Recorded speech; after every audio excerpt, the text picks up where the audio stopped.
Alright, so today, drop a post, and I'm going to show you how to do a quick service on the drop a post. So basically, you don't have to take the drop a post out, you don't have to take it apart, you really don't even need any tools anyway. Just literally a few things that you need and about 10 minutes, maybe. That's all you have to do. Let me show you what you need. Alright, so for this, it's really that simple. All you need, a couple of rags, a degreaser and some grease. That's all you need. You don't need tools, no Allen keys, no nothing like that. So let me show you how to start. Alright, first things first, this collar, it depends on the dropper. Like if you have a brand X dropper or like a Trans X dropper, things like that, this works the best for those. For reverbs and stuff like that, that's hydraulic, that's different.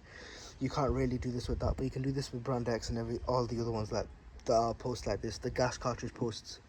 So first thing you gotta do, this collar, just get your hand around it and just pull loosen it. It will loosen. It might be a bit tight, you might need a strap wrench or like a rag or something to get a better grip.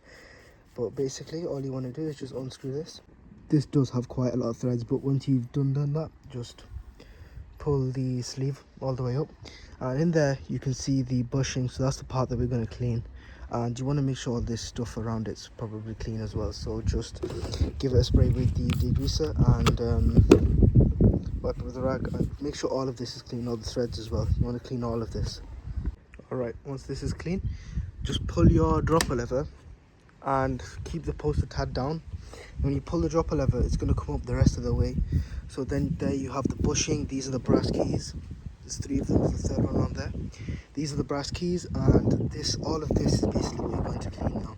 So to pull off this bushing, you see this little gap, you want to just literally just spread this gap apart and just push it off the post. Oh, I need 2 hands for this, 1 second. That's your bushing removed, and then just set that to the side. And these are the brass keys, and as you can see inside the post, you want to get all of this inside of here, all this old grease. You want to get all of that out. So again, it's the same thing, spray it with the degreaser and wipe it with a rag.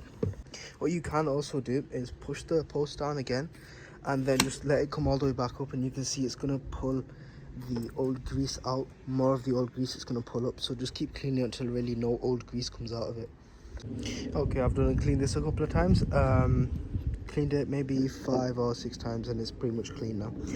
Now for this wiper seal, you want to kind of get a pick or even just a fingernail on a rag, and you want to clean all of this, this grit out, because this grit, all it's going to do is just scratch your stanchion and wear it out faster. You see all of this? Yeah, remove this Energizer spring, this little spring off the side, pull it up, and then clean all the inside of this wiper seal. Okay, now that it's all clean, all of this is clean, and this seal as well is clean. Get your grease, just want to get a dab, you don't need that much. Just get your grease and you just want to put it all the way around this post, so all the way around where these brass keys go, all the way around the outside as well. And then after you've done that, you want to get some just on the stanchion as well for the underside of this seal. And then your bushing, you just want to press this on the same way you've taken this off. Make sure there's grease all on the inside of this. And you just want to push this on, and it'll snap into place and move up and down. Grease this as well. Grease all the outside of this.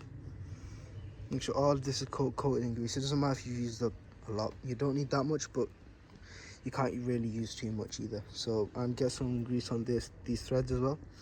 After that, push your post down, press the lever and push the post down. You might have to rotate it a little bit, maybe wiggle it around the side, and it'll push back into place. But don't push it all the way down, just enough that these brass keys seat inside, like so.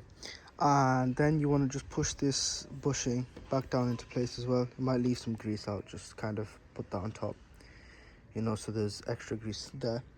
Now what you can do is you can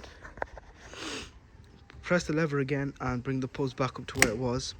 And as you can see, it kind of mixes with the old grease, so you can do that a couple of times if you want to. If you want to do like a proper, you want to get as much old stuff out as you can, just wipe off that old stuff and then just put more new grease in it. You really only should have to do this once or maybe twice. You don't need to do it that much. And then yeah, repeat the same steps as before. Put the post back into the main body and the bushing back down into the post. And there we go, that's that part done. Now get just a little bit more grease and just put it all over the stanchion for this seal. So make sure it's all the way around, then just slide the seal up and down. Shouldn't feel very much friction at all. Maybe if it's at an angle, you'll obviously feel friction, but if it's going up and down smoothly, you should be all right. Spread the grease around, and then what I like to do, I don't know if this is recommended or not, but just put an extra kind of dab all the way around, you know, like make a little kind of mountain of grease down the side all the way around, and this way you'll kind of have a little bit of a reservoir almost for grease, you know, a bit like fork lowers, something like that. So you'll have grease going all the way around the outside. You'll have spare basically, so it keeps sliding around in the grease and makes your post a lot smoother. So now, last step, just push this back down, start winding this back on until it's all the way down. There is a little rubber o-ring right to the bottom here, and if you can see that little o-ring, you want to make sure that's got grease all over it. If it's got a tear or anything, it's not really that important, but if it's got a tear or something, make sure you replace that, and then just wind this the rest of the way down. And now that all of this is done, just press your dropper lever, make sure your dropper goes up nice and smooth, and make sure it's not like leaving streaks of grease all down the stanchion, which it's not, which is good. Make sure this is tight, and make sure this, especially if you find your dropper still really slow, you want to check this clamp needs to be only a couple of newton meters, maybe 3 or 4. Use a torque wrench if you don't have one. This doesn't have to be that tight. If the tighter you make this, if you find you're making this really tight and the post is still slipping around, get some copper what do you call it, gripper paste, and just put it all around the inside of this. Take your seat post out, put it all around the inside, put it back together. Then you won't have to tighten this as much as you have been doing. If that still doesn't work, make sure all the inside is all nice and clean, and make sure this is oriented the right way around. The little cutout for the seat post, you can see there, that cutout should be in line with this. If you put it the other way around, you're just going to crush your seat tube and it's not actually going to clamp the post properly. And that is how you service a brand X dropper, Trans X dropper, any droppers using a gas cartridge. That's all it is for today. If you need any more maintenance advice, whatever, go onto my Instagram, Hench French Repairs, and inbox me. I'll be more than happy to help. Thanks for watching.